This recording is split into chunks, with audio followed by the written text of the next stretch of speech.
computer. Okay, when you cook the bird, if you cook it too hot, you'll have squeezed all the moisture out, and there's really no getting it back. So you can't, if you cook it too far, there's no saving it. You can add a lot of gravy, which we do sometimes to try to help it be more palatable. But once you've overshot the temperature, you've squeezed the water out and you just can't get it back in. Along with that, you'll hear me talking tonight about resting the bird. And that is, even as we do it at a slow temperature, there is going to be some squeezing of those protein fibers. But when we pull the bird out and let it rest, it has a chance to relax a little bit and absorb more of that moisture back into the protein fibers. So temperature is key in keeping the bird moist.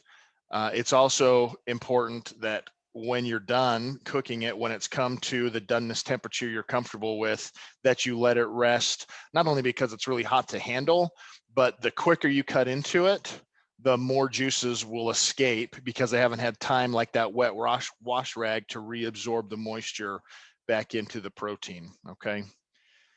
The other consideration on temperature is that white meat and dark meat are composed of very different molecular structures. Because the breast is rarely used, it is a really light meat. There is very little fat in it to help with moisture. So it has to cook to a lower temperature than the dark meat does. If you're just cooking a breast, that's important to remember because you've only got that one temperature to consider. If you're cooking a whole turkey, like I've got back here, we'll pull it out in a minute, you have the white meat that you really want to max out under 165. And then you got the dark meat that just gets better with time. 175, 180 is a little bit better for that meat because it's fattier and it has more connective tissues. You can cook that one to a higher temperature and it just becomes more delicate. Whereas the white meat expels all the moisture and you've got, styrofoam bird going for you. So that's another thing to remember is, are you cooking the whole bird? Are you cooking it in parts? And that's some ways people have gotten creative to cook. Break the chicken up in pieces and cook the dark meat first and then add the white meat or some of those things. But it's just something to keep in mind when you're cooking. The dark meat will cook differently than the white meat, and you really want them at different temperatures. So while I'm on that note, you're going to hear when you read materials that are put out by turkey companies, by thermometer companies, things like that, they're going to reference this 165-degree point for poultry. And that's because at 165 degrees, in less than 10 seconds, you create a sufficient bacteria kill through pasteurization, temperature, and time. At 165, it's almost an immediate kill of all the bacteria. If you cook it at a lower temperature for a longer amount of time, you can achieve the same level of bacteria kill. It just takes a little bit longer at a lower temperature. So one of the links that I'll have access to, this is a USDA table. Let's see, where's the best place to show it? Just as a reference point. Over here, you have these temperatures that show you that if you're only going to cook the meat to 155, you need to cook it for about 2 minutes at that temperature. That's the meat temperature to create the same bacteria kill as cooking at 165 for 1 second. And that's not oven temperature, that's the actual temperature of the meat, okay? So this concept to maybe help you visualize it, if you go into a restaurant, a commercial dishwasher only takes 60 seconds, right? How long do our dishwashers take? This will be the interactive part. How long does your dishwasher take generally? You can type it in or come off mute. 59 minutes. 59 minutes on the power cycle at the Morris house. Fancy. Other times, mine takes 2 hours and 36 minutes on its normal cycle. The reason that is, at in a commercial kitchen, you have a higher temperature coming out. And so you create a bacteria kill in a very short amount of time that our machines in our houses only get to like 140, whereas a commercial machine might get to 160, 170, 180. So it's this combination of time and temperature to kill the bacteria in the bird. So that's why you need to consider how long you're cooking it once it gets to a target temperature. So practically speaking, when I cook a turkey, I'm usually cooking to 150, between 150 and 155, because it takes so long for a turkey to ramp up because of the mass of it, that once it hits that 150 mark, according to this table from the USDA, at 150, it only has to sit there for 5 minutes to create the same bacteria kill as cooking it to 165 for a second. Okay. So just again, I'll have a link to this, but when you think about your doneness temperature, if you cook everything to 165, you can't hit the brakes on your turkey. It's going to keep rising in temperature, squeezing that moisture out that you can't get back. So if you stop it earlier, say 155, 150, 155 in the coldest spot, then that carryover cook will certainly bring you up for that 4 or 5 minutes to achieve that bacteria kill. Okay. Any questions on that temperature piece? Again, we're talking in this scenario of the meat temperature, not the oven temperature. The oven temperature or the smoker temperature will affect how long it takes to get to that doneness temperature and how long it stays there, right? If you're cooking it really low and slow, if you're cooking a turkey at 225 degrees, you might only have a very minimal 2 or 3 degree rise from your pull temperature to its done temperature when it starts to decrease in temperature again. If you cook it at 400, it's going to spike pretty quick, and it's going to be really hard to hit the brakes before you blast through your target temperature and start coming back down. So I'll show you what that looks like as we pull this bird out. I started this turkey at 4:30, and it was a pretty big bird. We're at 138 degrees right now, and looks like Tommy's in here. Hi, Tommy. All right. Can you hop back out? Okay. Okay, thanks, buddy. Thank you. Okay. Tommy, everyone, making his camera debut. Hi, buddy. So next I want to talk about how and when you should buy the turkey and how long you need to let it thaw. So we traditionally say if you're going to buy a frozen turkey, which most of us do, even if you buy a fresh bird that hasn't been frozen, they can still get it down to like 26 degrees or some random number and still consider it a fresh turkey. And you can't cook a partially thawed turkey. Between the size and those different temperatures, you're going to kill the outside and make really dry meat and have raw meat on the inside.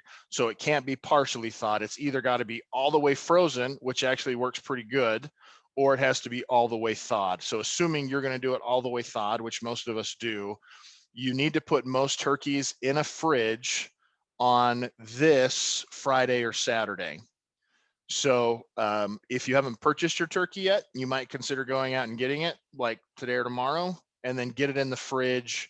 Use a little tray to put it on to kind of collect any juices that might escape out of the packaging. You don't have to unwrap it or anything, but if you've got a frozen bird, put it on a rimmed cookie sheet and put it in the fridge no later than the Saturday before Thanksgiving.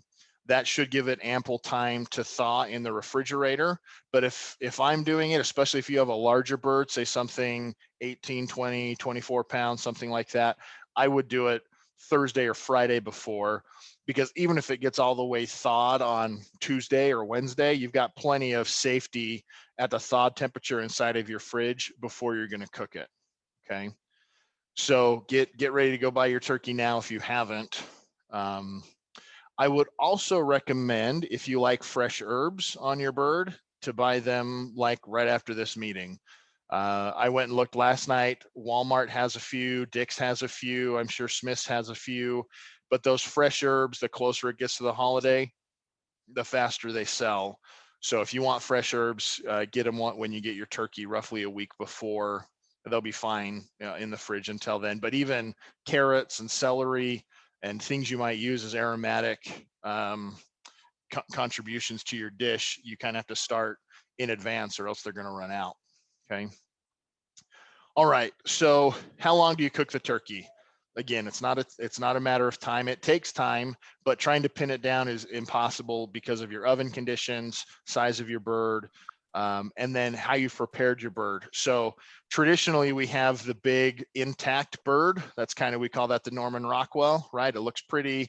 It's the hardest way to cook it because it takes a long time and you risk drying out the white meat while you finish the dark meat, but it's a really pretty presentable product, right?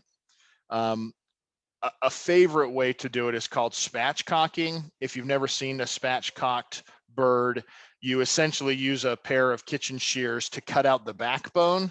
You then butterfly the bird open, press it down so it's flat.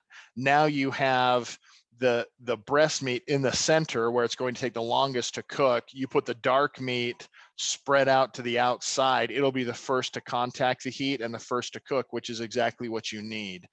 And spatchcocking maybe takes an hour, hour and a half, whereas a bird like this is going to take you roughly 3 hours, depending on how big it is and your oven temperature. I'm doing this one at a 300 degrees temperature in the oven. And again, that takes about 3 hours for a bird of this size. If you want a little insurance on your breast meat to make sure that it stays at a lower temperature, you can, while it's sitting in the fridge the day, or the night before, the day of, you can get some Ziploc bags, fill them with ice, and then lay them on top of the breast. That will super chill the breast so that the dark meat can heat up quicker than the breast. And that's really what you want, is that dark meat cooking first. The other thing you can do, which is what I did here, is if you've got a baking stone, you can put that in the oven, superheat your oven for like an hour at 500 degrees before you're ready to cook. So for most people, that's roughly 4 to 5 hours if you're doing a whole bird. 4 to 5 hours before dinner, you're going to turn the oven on with that pizza stone at 500 degrees. Then with roughly 4 hours to go, you put your bird in, you've super chilled the breast, and now you've got that extra radiant heat from the baking stone that will cook that dark meat on bottom first. So that's another tip to kind of help balance out the temperature differences between the two types of the bird. If you're looking at frying it, I would just recommend not. It's amazing, it's delicious, it only takes an hour. But your risk of burning you, your house, or someone you love is crazy, especially if the bird is partially or all the way frozen. You put a frozen bird into 350-degree oil. Just Google it. There's plenty of people that have had bad experiences with that. So it can be done. If you're going to deep fry it, watch about 700 tutorials on how to do it safely, and then call the fire department to make sure you didn't miss anything, because it is just a disaster waiting to happen if you haven't accounted for every variable. Again, delicious. If someone's going to do it for you that knows what they're doing, it's an unreal experience tasting the turkey. It's just not for rookies. You've got to know what you're doing to be safe if you're going to deep fry a turkey. If you're going to smoke the turkey, a lot of the same rules apply that we talk about today, whether you're going to spatchcock it and butterfly it, flatten it out, or cook it whole, or cook just a breast. Keep in mind the temperature and the time. Usually smokers can do what an oven can do. So you can do it at 300. You can do it at a lower temperature, just keeping in mind those temperature gradients and that it takes different resting times at those different temperatures if you're gonna freestyle on that a little bit, but it's delicious. So I would highly recommend trying a smoked turkey if you've never done it, even if you do it like 2 or 3 days later for your Sunday turkey or something, if you don't want to risk it on the big day. There's a lot of payoff. Okay, another question that comes up a lot is, do I need to rinse my turkey when I take it out of the plastic? No, you don't. The whole purpose of cooking it, besides making it tasty, is to kill the bacteria. When you wash a turkey, you're way more likely to spread bacteria through splash and splatter all over your kitchen than you are to wash anything bad that wouldn't be killed in the oven anyway. So anything you can do to minimize contact with that bird anywhere other than the pan you're going to cook it on is really important. There's no need to wash it again. You're just asking to spread bacteria on your drying mat, on clean dishes, on other parts of the sink. It's just a bacteria factory. So there's no benefit to washing the turkey at all in that regard. Okay, question often comes up about basting. Should I baste the turkey? You can. In reality, there's not much penetration from what you're basting actually down into the bird. It's mostly just a surface contact, which can make for soggy skin.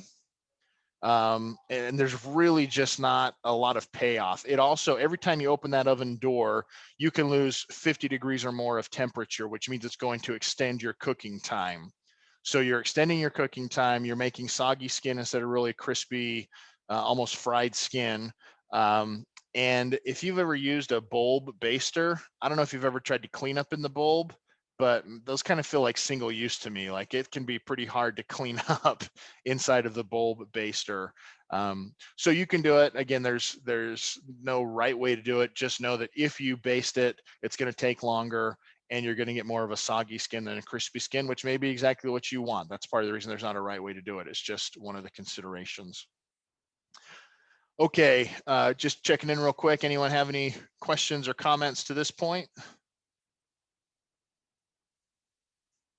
Okay, I'm just going to check the turkey. Oh yeah, go ahead. Okay, maybe it was someone else, but I have a question about roasters. Okay, go ahead. So anything that, changes up, I mean, you can put it on the temperature that you want. Do you feel like it cooks faster or slower than a regular oven? We're talking about like the big electric roaster pans, yes, right? Yes.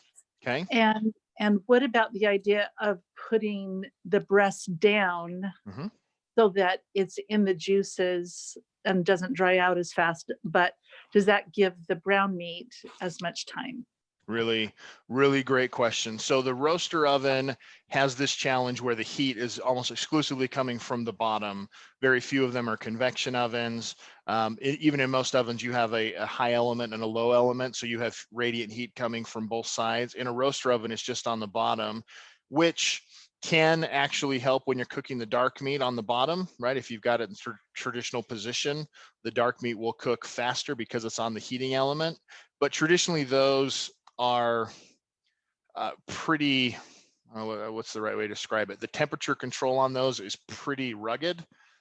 So you have a hard time sometimes controlling the temperature inside of there. And then with the lid on it like that, sometimes it creates a more moist environment, which won't help for moisture in the bird, but will sometimes lead to a soggy skin. So nothing wrong doing it in there. It's safe to do it. And as long as you're keeping tabs on the temperature of the meat itself, you're really in a good place to succeed there. It's just something you have to keep your eye on. And every time you take that lid off, you lose almost all the heat in there. And so that's just a consideration. But if you don't have an oven or you've got to do other things in the oven, then having that roaster oven do it for you is a great way to do it. The turning the bird upside down, America's Test Kitchen did that for a while. But once they figured out the whole temperature thing, they kind of stopped doing it. It's a big hassle. You think about, you got this bird that's on the outside 300-ish degrees, on the inside the high 100s. You're going to try to get some tongs and spoons in there to try to flip that bad boy over at the end, because you probably want crisp presentation on it. And that becomes a bit of a challenge when you're trying to flip the bird. So it can, again, especially depending on the kind of oven that you're using, if you have a high element oven and it's mostly heated from above, cooking with the dark meat up might make more sense, but typically there's not enough reward for the effort of trying to flip that bird over, and just bless your heart if you're going to try to, it's hard enough to handle the bird when it's cold, but when you crank the heat up on those, they're pretty tricky. It's not bad to do it that way. They've kind of looked at it and really haven't found as much benefit to it as they once thought. So really good question. Hey chef, do you brine your turkey? Do I brown the turkey? Brine. Do I brine the turkey? Good question. So there's two kinds of brining. There's a wet brine and a dry brine.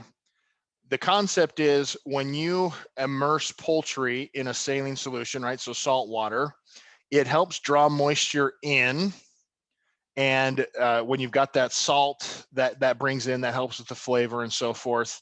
And so that's a really yummy way to improve the flavor of the bird, but you've got to do it for long enough without doing it too long. So you kind of have to do it Wednesday night, and you have to find a place to keep that bad boy under 40 degrees, which typically means you're going to put it in a bucket of water with that brine and then try to put it in your fridge, which we either take up half of your fridge or all of your fridge, depending on if you've got a side-by-side or a top and bottom. And most turkeys now, if you look at them, Butterball, for example, they already pre-inject a saline solution to increase the flavor of the bird for you, so you don't have to worry about a wet brine. Again, it's fine to do, especially if you're buying a heritage bird or something that hasn't already been injected with saline. But just keep in mind, you've got to keep that thing in the fridge, or you've got to keep enough ice in it while it's brining to not get above 40 degrees. Once you get above 40 degrees, the bacteria starts to grow and things get a little dicey in that bucket. So it's great, especially if it's not already done for you. But I think you'll find as you look at most birds that we have access to, they've already been injected with saline solution for that very benefit. Now, a dry brine is the night before. This is what I did with this bird. Wednesday night, take the wrapping off the bird. What I did on this one is you loosen the skin between the breast and the skin itself. You don't take it off, you just stick your finger in there and loosen it. And then you can make a flavored butter, like herbed. I did rosemary, sage, and thyme, cut it up, put it in the butter, and then I rubbed it underneath the skin. That kind of helps trap it under there. And then on the surface, you can put on a kosher salt and rub that around. Then when you put that in the fridge overnight, that draws moisture out of the skin and makes it a crispier bird when it comes out of the oven. So wet brine, if they haven't already done it for you, is delicious. If they have, not worth doing it again. The dry brine is definitely worth it because you don't have to do the whole bucket thing. You can just put it on a baking rack like this, put it in the fridge, and put that salt on the outside, probably 2 tablespoons for the whole bird. Like, you're not trying to cake salt on, you're just getting a nice layer that'll help draw moisture out so that the skin's crispier when you cook it. Okay, any other questions there? I'm just going to peek at the temperature. We are right about 150. It is looking amazing. So again, at 150, it's going to take roughly 5 minutes of carryover cook at 150 to know that I've killed enough bacteria. Okay.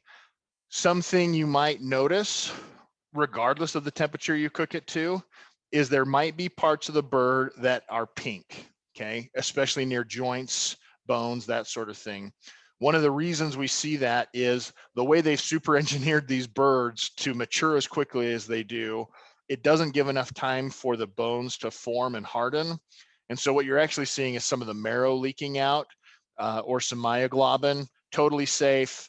It may not be as pleasant on the eyes as you'd like it to be, but as long as you've checked the temperature of the bird and you've either done the 165 for a second or you're tracking a lower temperature for a safe period of time, you might still see those colors, but they're totally safe. You'll see how many times I take the temperature of this bird in different places to make sure that we're safe everywhere. I've used a probe thermometer that can go in the oven. So I have a probe inserted into what I think is the deepest part of the breast. That's just a guess, but that allows me to set a target temperature on this timer and this thermometer, leave it out of the oven and not have to keep opening it to check the temperature, because again, that extends your cooking time. So there are lots of options to be able to do that, but ultimately I'm also going to use a spot checking thermometer when we're done to check a few places in the breast, a few places in the thigh, and make sure that the lowest temperature I see is high enough to combine with that timetable to make sure that it's a safe bird. Okay. Okay, another big question we get is about stuffing. Stuffing inside a bird is delicious, but we go back to the challenge of having this really irregular shaped monster that we're stuffing with a sponge, right? The bread, and it's going to both act as an insulator, preventing, let me see it, Em. It's going to act as an insulator, preventing the air from flowing around and inside the bird, which will, that's what speeds up the cooking time. and it's going to be the last thing to cook, which means you run the risk of drying out the breast meat before the inside of that stuffing is at a safe temperature. So if you like the concept, there's some, Alton Brown has an interesting way of doing it where he stuffs it, he makes the stuffing, puts it inside like a cheesecloth bag, stuffs that in the bird to cook. Then he'll pull it out and microwave it until the temperature is 165 inside of that. That way he's getting the juices of the bird and the flavor of the bird into the dressing without having the risk. But that's another one where it's kind of a low reward, high risk. If you don't get that stuffing at a safe temperature, it's akin to just like licking the raw chicken package, right? Which no one really is keen on doing. So if you still want to kind of get the best of both worlds, make the stuffing on its own, and then use the drippings from the bird, pour those over the stuffing after it's already cooked. That way you've got food safety and flavor going for you. Okay. Any questions about the stuffing conundrum? It's also hard because you can only fit so much in there, right? Most, I don't know how you are in your family, but a quarter cup of stuffing generally doesn't hack it for our family per serving. So, okay, I'll keep going here. We get questions about, can I cook it in a bag? Does that help? You generate more moisture that way, but it's more surface moisture. You're going to have, again, soggy skin without really increasing the moisture content inside the meat. So it's not bad to do that. You get some unique flavor compounds when you do it that way. It just creates more of a soggy environment. You do get generally more drippings because of that condensing environment. There's less of it evaporating because it's trapped in the bag. So it does give you more drippings. But I'll show you tonight. I took, as far as for making gravy and things where you would want drippings, I use, when I put this in the oven, I got the neck and the giblets out, and I got a big stock pot, just did a little browning in some olive oil. Then I threw in a couple of onions that I quartered, a couple of carrots, a couple of bits of celery. I'll show you what that looks like. Hoo-ah! Okay, so I put that in here with some herbs, and I let it simmer for essentially as long as the as long as the turkey cooks. Wow, that was a tongue twister. You let that go for a couple of hours, then you strain it, and you end up with a little bit of swamp water here, but that's a really good, flavorful dripping or broth that you can use in your gravy. And I'll make gravy here in a minute so you can see what that looks like. So the bag's an okay method of doing it. Just, again, is the soggy skin that you need to worry about if you're looking for crispy skin. And if you've never had crispy skin from a turkey, we need to talk, because it's pretty great. Kind of somewhere between baked chicken and KFC. Like, it's a pretty good little deal, part of the package. Okay, the other question that I wanted to cover, we've got a few more here. Do I need to buy a special roasting pan for your turkey? You don't. What we generally see used, grab one out here. Wow. If you use a cookie sheet like this, a rimmed baking sheet, and put one of these cooling racks on it, that creates airflow all around the bird, which means more crispiness on the skin, faster cooking. So most people already have these and these. You don't need to worry about buying a specialty pan. I made the mistake of buying one like 6 years ago, and I've used it 3 times, right? It just takes up a lot of space. It doesn't really do anything that this can't do, and most people already have this or can get one pretty inexpensively. Another thing, if you are still getting gear, you might want to order one of these from the old online retailer of your choice, or go pick one up at the store. You can use them for a lot of applications, and they're really good to cook a turkey on. Sister Ditto, what's up? I just wondered if you could lift up your pan and show it to us. Yeah, this is just the rimmed cooking baking sheet, right? Okay, I just didn't see it. So I guess you're all good. So you can see here with the rack on it, it's a really low profile, and it will catch a lot of the juices underneath. Ooh, Okay, so I'm going to bring the turkey over here and do some temperatures on it to see if we're done yet.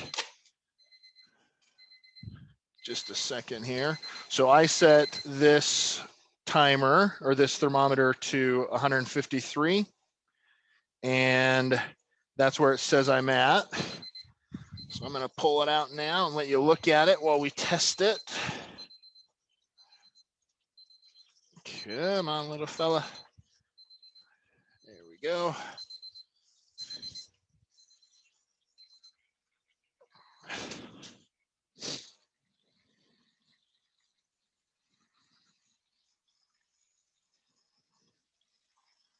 Okay, slide this out of the way. Whoop. Get one more hot pad here. So what I'm doing right now is I put the thermometer where I thought the deepest part of the breast was. Now I'm just going to verify that I got it right. If it needs to go back in, it needs to go back in. We're cooking to temperature, not to time. Okay. So first of all, is that a pretty bird? That's a pretty good looking bird, right? Crisp skin. And let's start taking a look at some temperatures here. All right, so I found right down in there, you don't want to hit the bone, but you want to go down through as far as you can and then pull back up through the meat to see if you can find a lower temperature. So I'm finding some mid 140s here in the breast. So this will need to go back in just for a few more minutes. That's 146, 147. Incidentally, at 146, it's only got to stay there for about 10 minutes. So on my timer here, on my thermometer, I have the ability, I've been cooking for 2 hours and 45 minutes. I'm going to stop it, clear that, and hit start again. So I know that if I check this again in 10 minutes or 15 minutes or whenever I check it, it will have been at that temperature for long enough, because it's not going to get any colder putting it back in the oven, right? So knowing the time and temperature really will help you to create the bird that you want. Let's see here, we'll take a couple down in the thigh. See, the thighs are at 165, so a 20-degree difference between the thighs on the bottom where that hot stone was and the breast up here at the top, okay? I'm in the 150s in this part of the breast. So we're really, really close on this bird. Okay, I'm just gonna throw that back in the oven here. Bear with me one more second. Any other questions while I'm wrestling the turkey? I do have a couple more points to cover, but if you've got other questions you want to make sure that we cover, I'll be happy to hit those. I've been meaning to ask you if I can get a thermometer from you. Yes, yes, you can. So for those of you who don't know, I work for a company called ThermoWorks, and that's what we do. That's why I'm have a couple of black belts in this stuff. Is we do thermometers, and if you need a good recommendation, we can, certainly that's something we can help you out with. We have a few heavy users in the world of ThermoWorks products. Specifically, Becky Homer has about every gadget that we've designed, and she could walk you through what she likes. So you have to take my word for it. But there's a lot of good options out there. I'm familiar with our products, right? But the key is just having a thermometer. And when you're at it, while we're just on that, how many of you have seen the pop-up thermometer in a turkey? The technology is actually pretty amazing. What you have in there is a temperature sensitive wax that when it gets hot enough, melts and releases that pop-up, right? So the concept is fantastic. The challenge is every bird's different. You have someone at a factory just shoving these into what they feel is the best part of that turkey to do it. And then the thermometer manufacturer that makes those, when you see a red top, they've made that chemically pop at 180 degrees. So you're think about squeezing every bit of moisture out of that wash rag you can. And part of the reason they do that is just to be extra safe, right? If you get 180 degrees, wherever they put that in the factory, you're probably going to have a safe bird. Probably going to be gross, super dry, but it's a way, if you don't have anything, of knowing that that bird's probably done. Most people, though, just throw it away. If you have a dial or a metal thermometer, right, the older dial thermometers, you need to pay real attention. Those they use an expanding metal technology, right? When metal gets heated up, it expands. So they will put these two dissimilar metals together, and when it heats up, one of them bends faster than the other or twists. Sometimes they're in a helix shape, and that will twist the dial on top. But the very act of using it over and over again messes with the calibration of that twisting. So if you're going to use a dial thermometer, you've got to make sure that you've calibrated it first according to the manufacturer instructions. And then you've also got to know those generally have a sensor somewhere between 2 inches and 3 inches in length. That's important because if you misposition the probe when you're taking the temperature, you might inadvertently be taking a temperature you're not all that pleased with, right? If you're going in shallow across a hot part of the breast, you might not get the temperature that you're looking for, right? Because the sensor's so long. Most of the digital thermometers these days, this one, the sensor is right in the very tip, the first 1/8 of an inch or so. So wherever you're going to poke, you're going to know the temperature. But temperature is really key. Obviously, we've talked about that, right? That's something you're going to want to keep tabs on. I'm going to peek at this really quick, take a couple of temperatures. Other questions while I'm in here?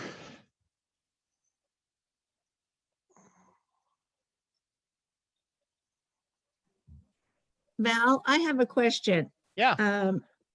I have a convection oven, but it can Uh-huh. also be the conventional oven. Is there one preference over the other on what I should do? So convection's really nice because it creates crispier skin. You're moving that air. The way the heat's transferring from that bird is from the outside in. And when you're moving the air around, it helps it be a better conveyor of that heat versus stale heat coming from the top and bottom of the oven. So yeah, if you've got a convection oven, most convection ovens self-correct for temperature. Like mine, if I set it at 350, drops to 325 as a set point because the air circulation improves the temperature, if you will, the efficacy of the temperature transfer. So most convection ovens will self-regulate. And so when I started mine at 300, it dropped it to 275. If yours doesn't, you maybe want to check with the manufacturer to see what they recommend, or get your own oven thermometer that'll let you know roughly where it's at. Excellent question. Chad Mo? Yeah, does the is tinfoil over the turkey kind of the same thing as like a bag? You don't need a bag, you don't need a tinfoil. Yeah, the shield, the temperature shield has been used quite a bit. We're actually, we did a test with this in our test kitchen at work this week to see what the benefit was. I haven't seen the results yet, but the general consensus is that probably doesn't do much to stop the temperature transfer. It's just too thin. What it probably will do, especially if it's touching it, is create a little bit of a condensation barrier right there, which is when you lift it off, it looks less cooked because it probably had some moisture on it. That is just a wetter skin instead of a drier skin where there's not tinfoil. So I should have more information on that really soon as far as the science behind it and the data, but we haven't seen much benefit to the shield other than it can change the color of the bird. But again, that's probably more because of condensation than because of heat reflection, but we'll see. That's just our guess at this point until we get all the data back. Val, I had a question. Yeah. How did you decide what temperature to set your oven? So for a whole bird like this, 300's proven to be the right temperature for the oven. If you're going to spatchcock it, which is again removing the backbone, butterflying it, and pressing it flat, you can cook it like 425 because you don't have to be as gentle with the heat transfer. It's going to just blast it, but it's a relatively uniform piece of meat at that point. So it does depend on how you're going to cook it. If you want information on spatchcocking, you can just Google that, or you can, I've got a couple of links you could look at.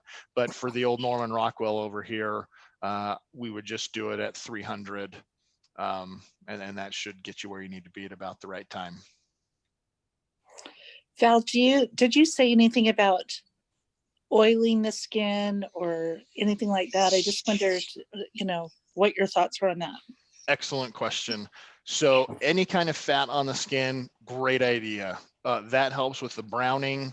That helps with the color. It doesn't do much for moisture or anything like that, but it does usually, especially like butter. Most people use salted butter. So you've got a little salt that helps with flavor. And then you've got the fat that helps with the crispiness and the coloration of the skin. So whether it's a vegetable oil or a butter, something like that, that definitely helps with the coloration that you might want. And then the salt is, again, a flavor component. So if you're going to do especially the dry brine in the fridge the night before, or if you forget to and just add it before you put it in your oven, that will still help to create a nice flavorful crispy skin. So you do not, when you were talking about brine, you're putting the butter rub underneath, in between the skin and the meat. Mm-hmm. Does that do the same thing as putting it on top? If I'm putting the salt brine on top, Mm-hmm. is that? So I do both. I put most of it under the skin. That kind of self-bastes and imparts the hi Jake. It imparts the herb flavors and so forth underneath the skin, kind of traps them there. But then I just use a little bit at the of what's left to rub on the skin. That helps the salt adhere for the dry brine and throughout the duration of the cook. So you don't have to do it that way. You could do butter under and oil on top and then put the salt on. You can add the oil right at the very end, and just because mostly the skin, even the night before when you're pulling it out of the packaging, is going to be pretty wet and mottled, so it'll hold the salt on it without doing much to it. But they're just different ways you can experiment with it depending on kind of the output that you want. I'm going to check this one more time. Keep the questions coming. Val, is there a particular brand of turkey or whatever, like a Butterball, Norbest, or whatever, that you have found you have better luck with or taste better? Or is it all in the cooking? It doesn't matter. Generally in the cooking, you're much less likely to have variables if you cook it the right way than buying different brands. Where my hot pads go? Here they are. Butterball has a pretty good, I think they were kind of innovative in getting the saline solution into the bird for you. A lot of people do it now, so it's not quite as novel, but that's, if you're not getting a Butterball, make sure you are getting one that's pre-brined if you don't plan on babysitting the bird while you brine it. Okay, bring this over.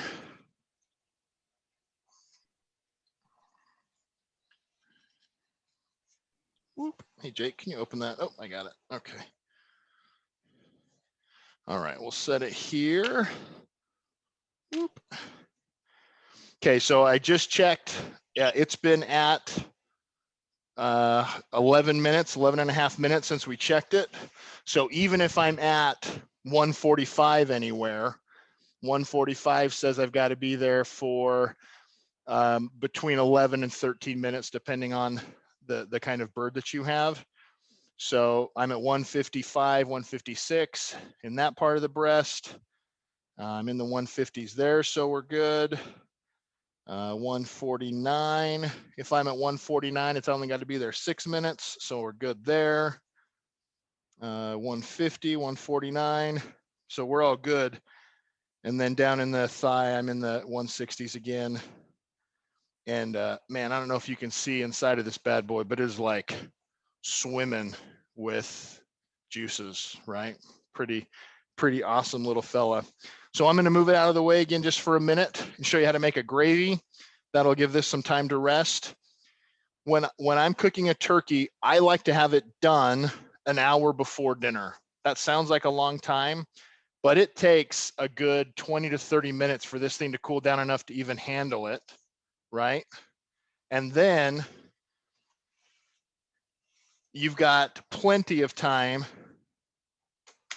for the turkey to stay warm before you start carving it. But if you pull it out done an hour before, you allow for the carryover cooking, the resting, the juices to reabsorb, and you also free up your oven for that last hour if you want to cook rolls or whatever that's going to need your oven for that last hour. So I've got, again, if you email me, I can send you some notes here. I would start it 4 to 5 hours before dinner, so it's done about an hour before dinner. And again, the timing on that, you've got an hour of preheat, about 3 hours of cooking, depending on the size, and then an hour of the resting. Okay, so let's show you a quick gravy, and then we should be able to carve this bad boy. All right. So when you make the broth from the giblets, you're going to end up with a certain amount. That might be 4 cups, that might be 8 cups. It kind of depends on how much you've put into it. You brown the giblets, put in your veggies, make sure you cover that really good, at least an inch or 2 of water. So depending on the size of pan that you're using, you might get, I think I probably had between what's in that pan still and what I strained, probably between 6 and 8 cups, which is going to make a lot of awesome gravy. I pulled out about 4 cups for what I'm going to make here. And the way you do that is you need to measure to know how much liquid you have, because for the proper ratios of the gravy, if you have a cup of liquid, you do 1 tablespoon of butter with 1 tablespoon of flour to make a roux, which is that butter flour paste. Then you add the liquid to that, and then you season it with salt, pepper, whatever you want to make the gravy taste the way you want it.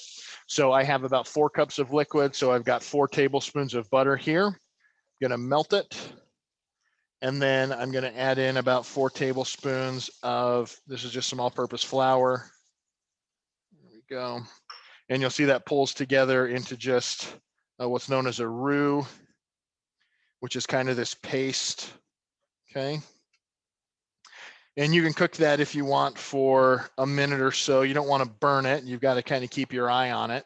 But part of the point of this demonstration is that you can make a really good gravy in the time it takes to reheat a really bad gravy from a jar, right? It doesn't take much. You have with a couple of carrots, a couple of stalks of celery, and a couple of onions, you've got everything you need with the giblets that come in that bird to make a great gravy. So I'm going to add just a little bit of liquid first to kind of break up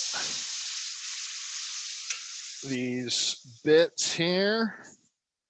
Add a little bit more, and then we'll add in the rest.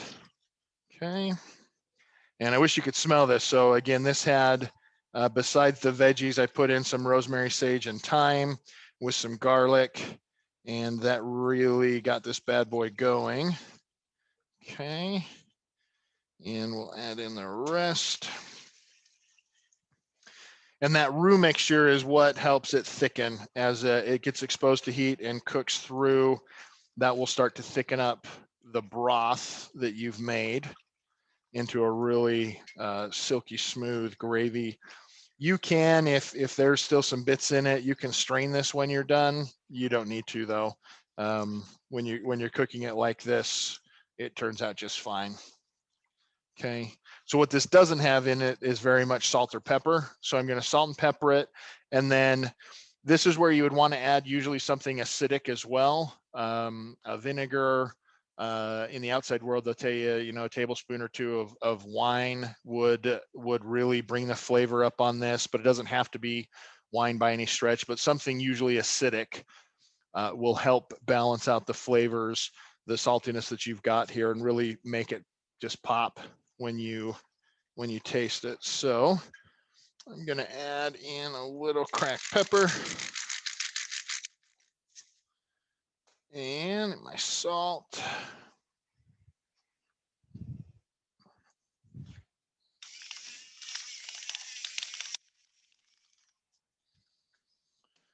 Okay. And then I'm just going to use a little bit of apple cider vinegar. Just about any vinegar works well. Balsamic's not really for this, but other vinegars work really good. And okay, that's coming together nicely. Going to do a quick taste test on it before we throw in the vinegar. A little more salt. Ooh, that is really good. Any questions about the gravy?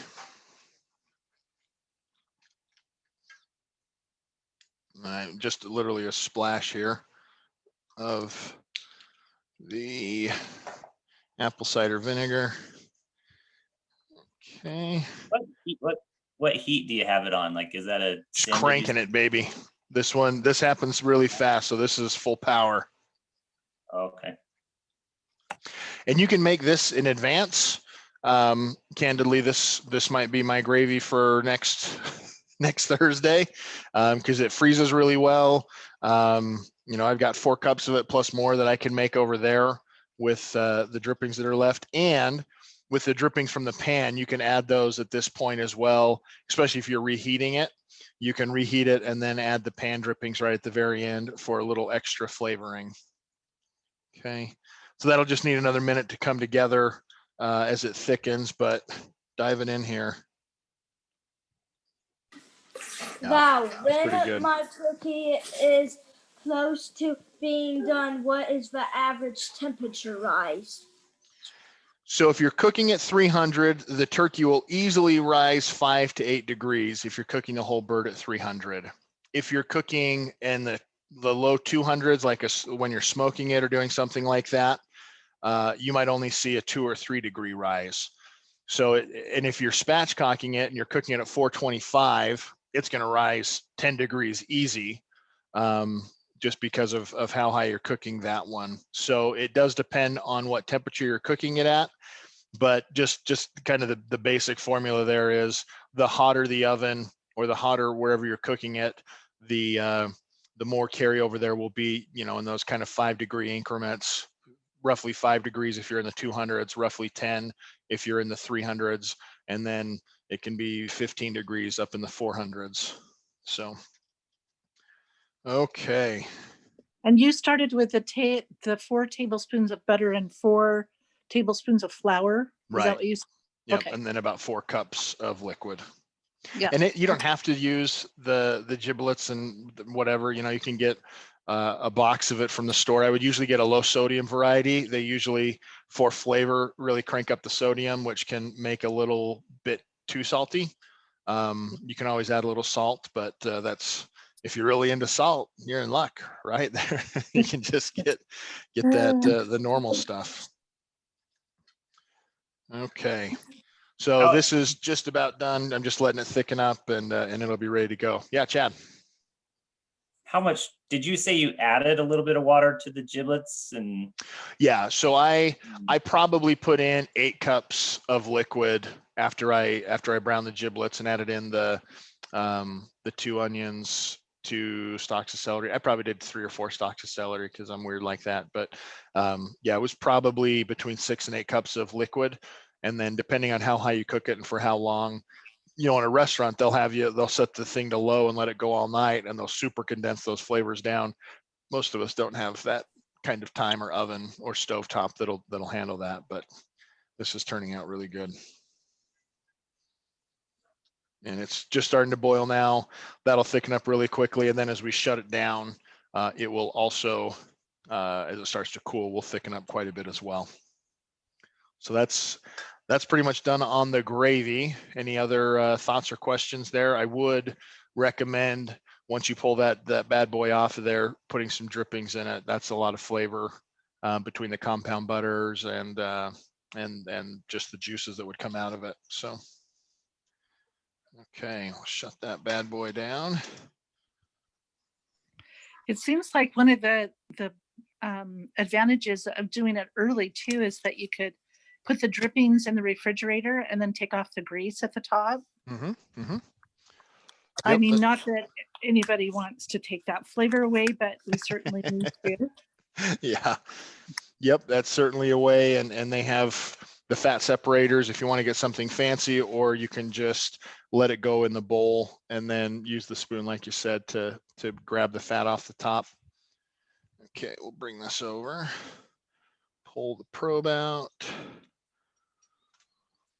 So ideally this would rest for another half hour anyway, would be just fine. I just wanted to show you a couple of carving ideas as we wrap up here. And hopefully you can kind of see what that's going to feel and look like as we dive into it. Val? Yeah. We're seeing you from your chest up, and we're not able to see what your hands are doing. Okay. Is there any way you can tip your camera so we can watch you? Yeah, there should be a view. If you can, in your Zoom, there should be a view called Val's iPhone. If you can go to that, you can pin that as your main view. Okay. And that will let you see what we're doing from the top down. I totally Great. did the same thing, Tammy. That's why I wanted to lift up the pan. I was like, how come he's not showing this to us? And it was there all along. Thank you. You're welcome. Okay. Those millennials. I know. Rapscallions. All right. Okay, so typically there's three main components here we're going to break down. The first is the leg and thigh, the second is the breast portion, and the last is the wing. Some people really like the wing. It's typically thought of more of a contributor to a broth, right? You can freeze it for the next time you're going to make another broth. Whoa, that's cool. Close that. Make sure that comes back. All right. Okay. So, oh man, that skin is pretty amazing. All right, we're going to carve down here through the drumstick into the thigh. And there is a joint in the thigh that you kind of, as you carve around and into, you'll find it and be able to cut through that joint. Okay.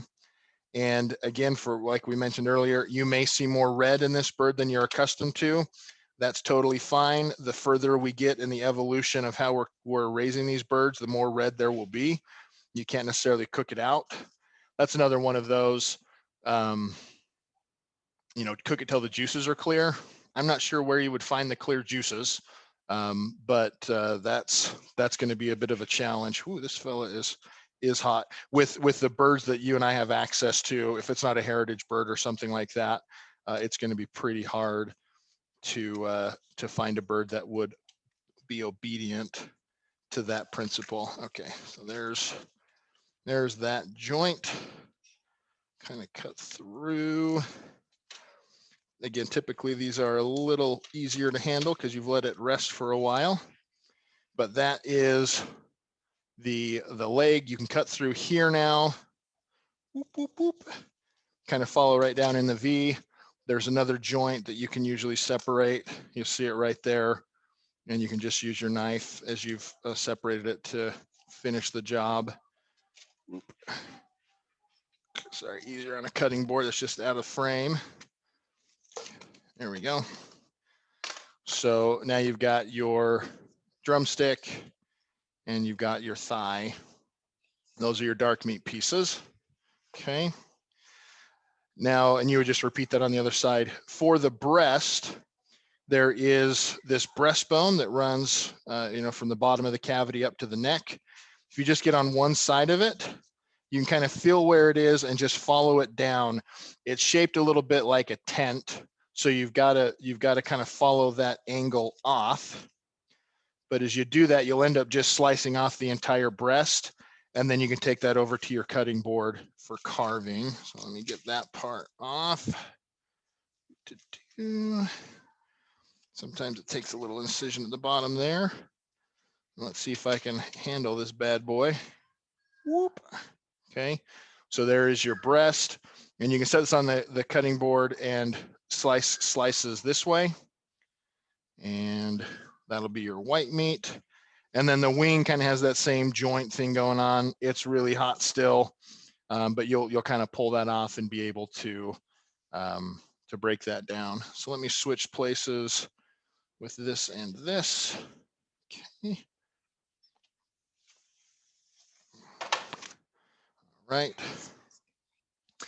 Tommy confirms that this smells good. He and Jackson are sitting right here. All right. So this one you can just start kind of cutting off these little slices like that. And man, that is just a really, really juicy, tender bird. You've got some good crispy skin on it with some really tender, juicy meat. And that's going to rock your world quite a bit if you've never cooked a turkey to temperature like that before. Okay. All right. Well, I don't want to keep you all night. We've done just over an hour here. Any final questions or requests as we've got this bad boy in front of us? Tommy, can you take a big bite for Aunt Tammy? Let's get you a little bite here. Val, Yeah. what was the name of the temperature chart, and where do you look to find that online?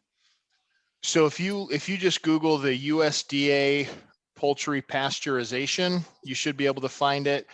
My email's there in the chat. If you want to send me an email, I can send you a link to it. It's on page 35. But it just shows that the time and temperature scale, so you can know if you've only gotten, like I've had plenty of years where I just can't get the bird to move past 155. So being able to know that that's okay. I only got to 155. It wasn't 165, but it was there for 5 or 10 minutes. Totally safe. It's as safe as if I cooked it to 165 for a second. Thank you. Yeah. What do you think, Tommy? Val, How is it? start your Good? your TV show. I just did. It's right here. First, last, and only episode. It's really good. And you're going to need to travel with your darling assistants too. They are pretty helpful helpers. Jake's over here giving it a shot too. We'll see what he thinks.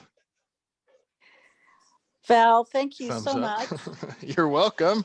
Yeah, We thank really you. Brilliant. appreciate it. I learned so much today.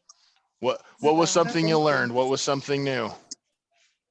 Well, that gravy thing is pretty spectacular Pretty for cool me. trick. Yeah. Yeah, and then knowing the temperature situation, and that you don't have to do all this crazy stuff to your bird. So, Right. and yeah, that's revelation for me. So Good. wonderful. Thank you. You bet.